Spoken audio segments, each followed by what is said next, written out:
Okay, so it has come to my attention that the new Minister of Health, I guess, called, what was it, RFK Jr., has declared that very soon he will have research that will give reasons as to why autism is on the rise the way it is. And Donald Trump has said a little bit obtusely, well, it might be a jab. It might be a shot of some sort, an injection. We will know soon what it is. Okay? And on another occasion, RFK Jr. has been confronted directly and told that there were many studies that have debunked any link between vaccination and autism, to which RFK Jr. replied by saying, well, those were very narrow studies, which is not true, and they have not really conclusively proven that there is no causal link between taking a vaccine and autism. So this is where we are now, okay? This is where we are. RFK Jr. is trying to revive the myth, the lie, the fraudulent claim that vaccinations are responsible for autism. And the sad reality of the situation is that this very harmful, very, very destructive lie has been started in one of the most prestigious medical magazines available on the market, The Lancet. The Lancet is an extremely respected and it has great prestige. It has a great reputation for printing research data, for printing medical news, for printing articles about medicine and research that are to be believed, okay? The reputation behind Lancet grants it credibility that when something is printed in it, you can believe it to be true. Unfortunately, this has been used by a certain dishonest actor that has, on 28th of February 1998, printed a fraudulent research paper. The person's name was Andrew Wakefield, and he had 12 co-authors, and the title of the thing was Elite Lymphoid Nodular Hyperplasia, Non-Specific Colitis and Pervasive Developmental Disorder in Children. It was, as I've said, published in the British medical journal The Lancet, and as the Wikipedia here says, the paper falsely claimed causative links between the measles, mumps, and rubella vaccine and colitis, and between colitis and autism. It is falsely claimed that vaccines cause autism. And this basically kick-started the belief in the vaccine skeptical community, I shall call them, that vaccination causes autism. The fraud involved data selection, data manipulation, and two undisclosed conflicts of interest. Long story short, this person wrote the article for it to prove in a legal case. He did it on, I think it will be in this Wikipedia article, but he basically wrote this article in the name of a person that tried to sue and get a lot of money, and this claim sort of earned credence to the person suing. Okay? He did it on the behalf of a person suing organization for money, which is a huge... I assume this is one of the conflicts of interest that is listed here. And we are suffering because of the Lancet article to this day. Even though very quickly after it was published, doctors and scientists from all over the world looked at it and went to work to debunk it. And they did debunk it pretty conclusively, very, very fast. But the damage was done. And to this day, the myth of autism being linked to vaccines persists. No matter how much evidence is brought forward, no matter how much research is brought forward, the lie still persists, especially now that RFK Jr. is at the head of healthcare in the United States. It was exposed in a lengthy Sunday Times investigation by reporter Brian Deere, resulting in the paper's retraction in February 2010. So 2 years later, exactly, in the same month. And Wakefield's being discredited and struck off the UK medical register. He lost his license, which, of course, the guy that wrote such a fraudulent article should have been, and thankfully has been, stripped of his medical license. But again, the damage was done, okay? The damage persists. Even though the person involved has been punished, even though the whole article has been retracted, the fact remains that the very fact of such an article being published in one of the most respected medical journals has created an undying myth, immortal myth, you could say. So he has been struck out of the medical register. Wakefield reportedly stood to earn up to $43 million per year selling diagnostic kits for a non-existent syndrome he claimed to have discovered. I would call that a conflict of interest. He also held a patent to a rival vaccine at the time, and he had been employed by a lawyer representing parents in a lawsuit against vaccine producers. This is a big one. This is exactly why this article was written, because of this lawsuit against vaccine producers. Okay? The parents actually paid him to write this article, and I'm pretty sure this will be mentioned here at some point.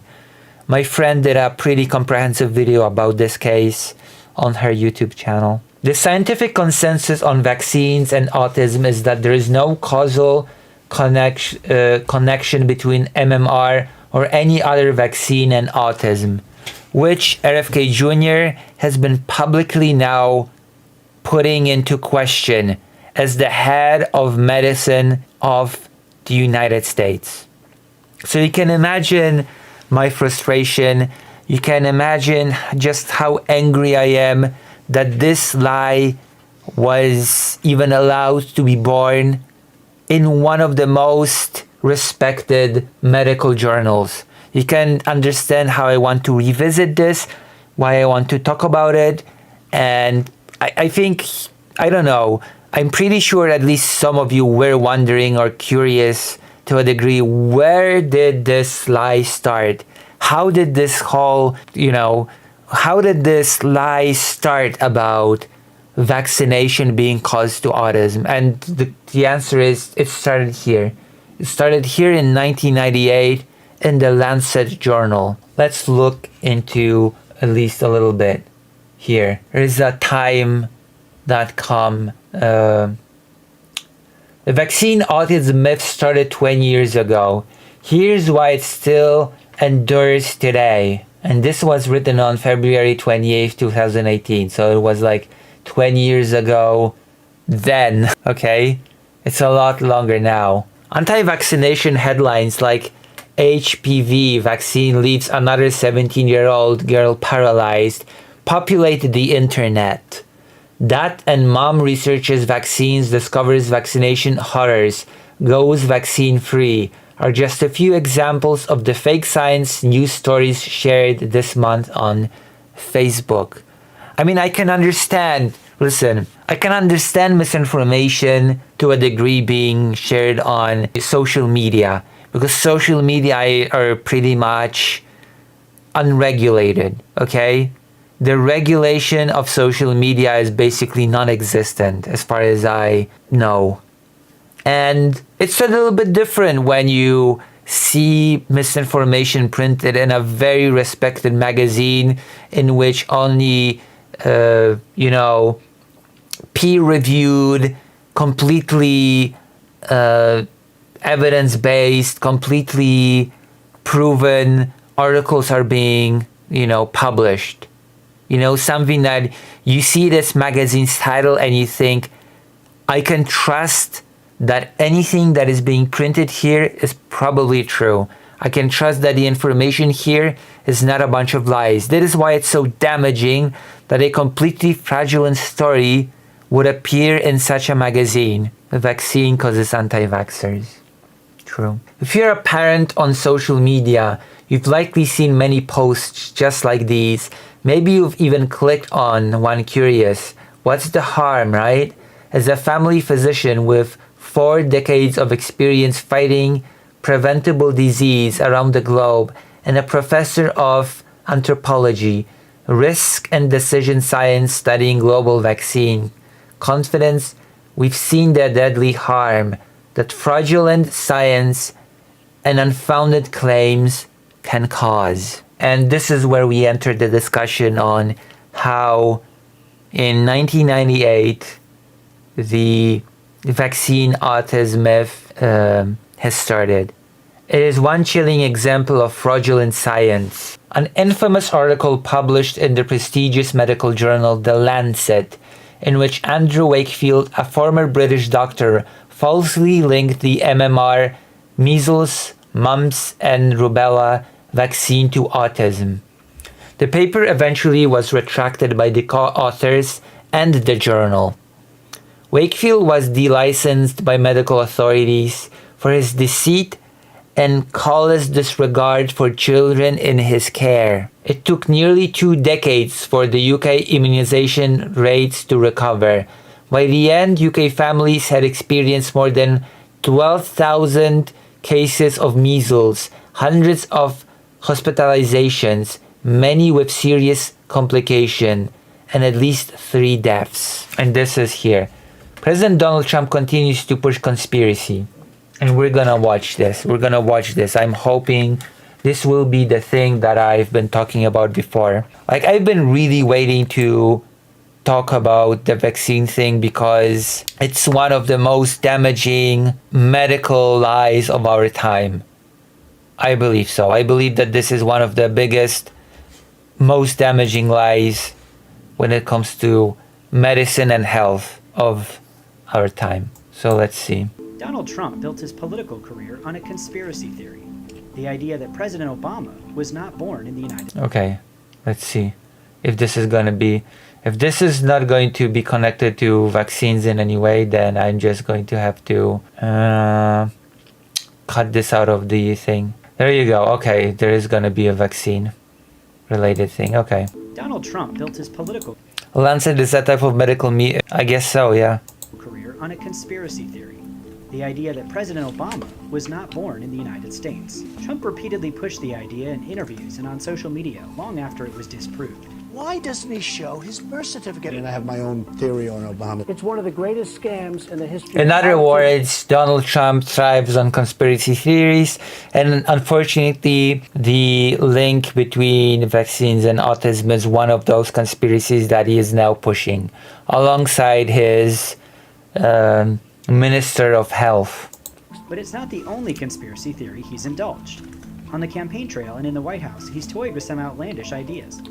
That investor Jeffrey Epstein's suicide in jail was suspicious and might have involved former President Bill Clinton. The retweet, which is what it was as the retweet, was from somebody that's a very respected conservative pundit. So I think that was fine. That Ted Cruz's father might be involved in the Kennedy assassination. His father was with Lee Harvey Oswald. So as you can see, it's conspiracy after conspiracy after conspiracy. He thrives on conspiracy. That is the takeaway. Death before the shooting. Did anybody ever deny that it was the father? They're not saying, oh, that wasn't really my father. It's a little hard to do, because it looks like him. That Marco Rubio might not be eligible to run for president, an argument no constitutional scholar supported. You're really Interesting. And now he's in his office, Marco Rubio. Oh, how things change. Not sure that Marco Rubio is eligible to run for president? I don't know. I've never looked at it, George. Honestly, I've never looked at it. Somebody said he's not, and I retweeted it. That routine vaccinations Oh my cause God. autism, a theory scientists have long debunked. There you go. This is the one. This is the one. Retweeted it. That routine vaccinations cause autism, a theory scientists have long debunked. The child, a beautiful child, went to have the vaccine and came back and a week later got a tremendous fever, got very, very sick, now is autistic. We have extremely well-documented proof that there's no autism associated with vaccinations. That Supreme Court Justice Antonin... There you go. You can have all the evidence in the world.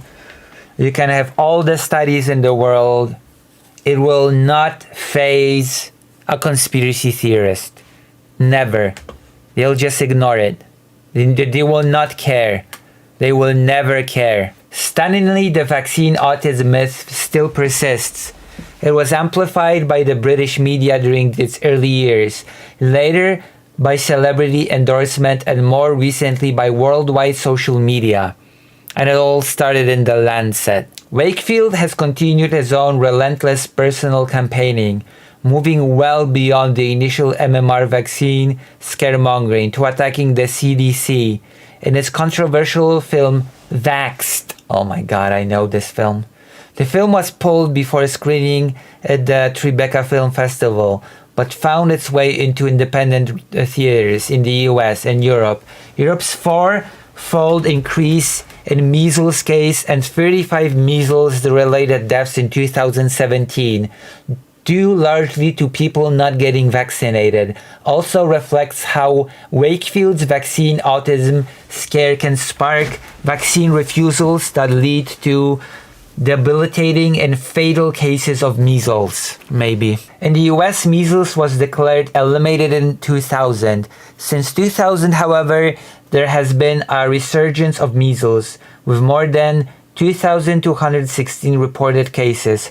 Wakefield's anti-vaccine fanaticism contributed to the 2015 outbreak in Disneyland in California, which eventually infected more than 130 people. And now it's getting worse, by the way. With RFK Jr. at the helm, apparently the measles thing is getting even worse. Let's Google it, okay? Measles outbreak USA. Today is 15th, okay? CNN, 3 days ago. Let's see. CNN, pretty reputable source. So let's see. Recent outbreaks of measles in the United States are driving up case counts and raising alarm among public health experts, especially as vaccination rates among children lag. Because guess what? If the person that is in charge of the entire country's healthcare is anti-vaccination, then more and more people will not vax their children. They will ignore the vaccination schedules for children because there's such a thing as a vaccination schedule for children. And this is the result. You're gonna have more and more outbreaks of something that had been declared eradicated in the year 2000. The concern this year comes after the first reported death in the US since 2015, which was the big outbreak that we read about just now in that article, caused by Wakefield and the guy that started the whole thing to begin with in the Lancet. And following a significant increase in the number of cases in 2024, CNN is monitoring these cases and updating this page each week as new national data is collected and released from state health departments by the US Centers for Disease Control and Prevention. Let us take a look. Let us take a look at the data, all right? Cumulative measles cases in the United States. Can you see the line go up since the beginning of the year? Are you surprised? Are you shocked that this is happening? I'm not. I'm not shocked in the slightest. This is the direct result of pandering conspiracy theory. This is gonna happen. A large outbreak in West Texas is largely responsible for the spike in the national cases so far in 2025. Measles cases in Texas by country. At least 511 measles cases have been discovered in Texas this year. Gaines County has the most cases, 328. Measles is a highly contagious airborne disease. It can cause serious health consequences or death, especially for young and unvaccinated children. Most of the cases involve people younger than age 20. 2025 measles cases by age group. Approximately 70% of measles cases were detected in people under 20 years old. Under 5, 32%. 5 to 19, 38%. 20 and older, 28%. Unknown, 2%. General symptoms may include fever, cough, runny nose, watery eyes, and rash of red spots. About 1 in 5 unvaccinated people in the US who got measles will be hospitalized, according to the CDC, which has also been attacked by Wakefield. About 1 in every 20 children will develop pneumonia, and others may develop a dangerous swelling in the brain called encephalitis. Up to 3 of every 1,000 children who become infected with measles may die from respiratory and neurologic complication. And this fragment of the article is actually extremely important, because people who talk about negative effects of vaccines, and they do exist, okay? Negative reactions to vaccines actually happen extremely rarely, but they do happen. And my friend has done a comprehensive comparison of the percentage of people that suffer from those debilitating effects from vaccines to this data. About 1 in every 20 children will have pneumonia, other may develop a dangerous swelling in the brain, and up to 3 of every 1,000 children who become infected with measles may die from respiratory and neurologic complications. Okay? The amount of debilitating effects of not taking the vaccine dwarfs any negative effect that you might experience from taking it. The amount of people that actually suffer from debilitating side effects of vaccine is so low that it's incomparable to just how bad for your health the results of not taking the vaccine can be. 1 in every 20 children will develop pneumonia. That's a lot, okay? 3 out of every 1,000 will just die. Okay, so what about negative effects of measles? So far, sounds like very damaging. Yeah, that is the point that I'm making. The negatives of measles far outweigh the negatives of taking the vaccine. The amount of people that actually suffer from negative effects of vaccines are so low, so incredibly low, and it's usually because of certain things that those particular people have that affect how the vaccine works, which just cannot be accounted for. But the percentage is so low that the positives far outweigh the negatives. It's not even a contest. It's not even comparable. I mean, okay, we can compare it in order to just show the scale of how far the positives outweigh the negatives. But the fact that people try to say that bad effects of taking the vaccine is a reason to not take it in the light of all evidence is just ridiculous, laughable. Tracking US measles cases this year in each state. At least 712 cases have been reported in 24 states, including Alaska, Arkansas, California, Colorado, Florida, Georgia, Hawaii, Indiana, Kansas, Kentucky, Maryland, Michigan, Minnesota, New Jersey, New Mexico, New York, Ohio, Oklahoma, Pennsylvania, Rhode Island, Tennessee, Texas, Vermont, and Washington. That's a lot.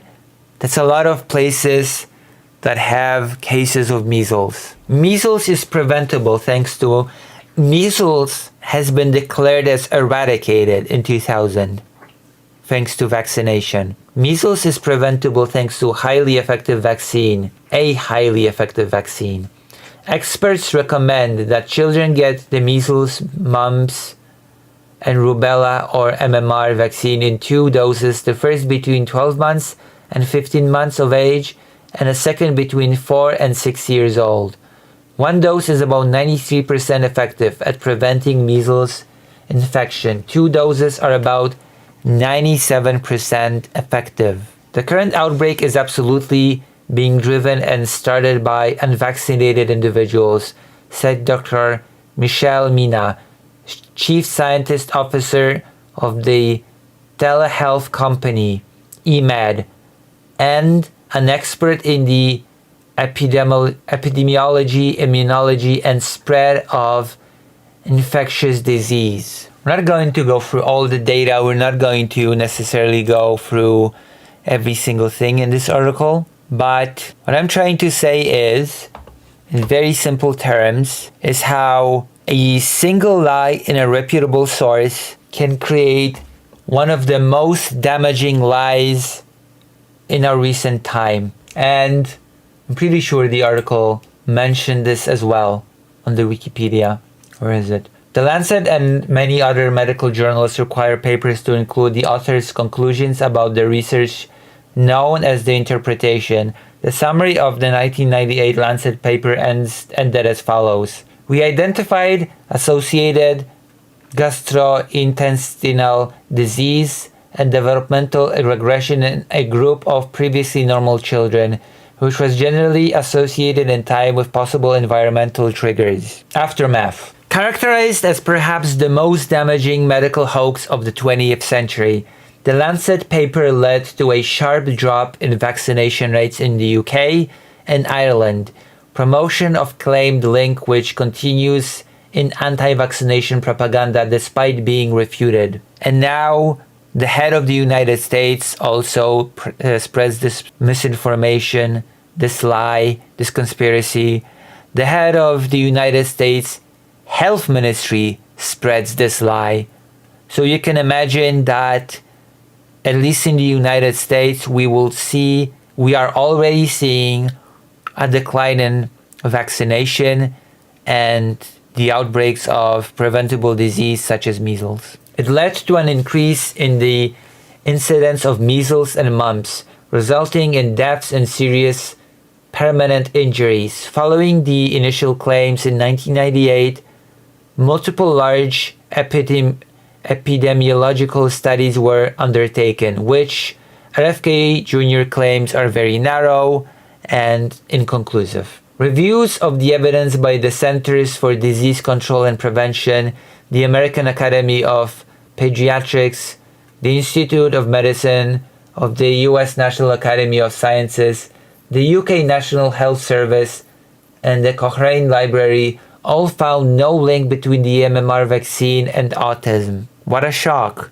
What a surprise. Physicians, medical journals, and editors have described Wakefield's actions as fraudulent and tied them to epidemics and deaths. This is what organized misinformation creates, especially in popular media. Among commentators drawing on Deer's investigation, academic Peter N. Steinmetz summarizes 6 fabrications and falsifications in the paper itself, and in Wakefield's response in the areas of finding of non-specific colitis behavioral symptoms, finding of regressive autism, ethics, consent statement, conflict of interest statement, and methods of patient referral. Wakefield has continued to defend his research and conclusions, saying there was no fraud, hoax, or profit motive. Okay, he was asked by a family voting. He was asked to write this by a family that was suing vaccine producers. That is already a conflict of interest. He was handsomely paid for it by the family. That is a super conflict of interest. He has subsequently become known for anti-vaccination activism. In 2016, Wakefield directed the anti-vaccination film Vaxxed, from cover up to catastrophe. This was about, oh my goodness. So yeah, we are where we are because a greedy little liar decided to write a fraudulent article in a magazine, in a very respected magazine. And now we have to face the consequences. Now we have to face eradicated disease coming back, people dying, people getting long-term debilitating effects from getting diseases that they could have easily avoided. And now that Trump and RFK Jr. are launching an aggressive campaign to discredit vaccination as a legitimate way of disease prevention, I felt like it was important to revisit this history and to see where it all started.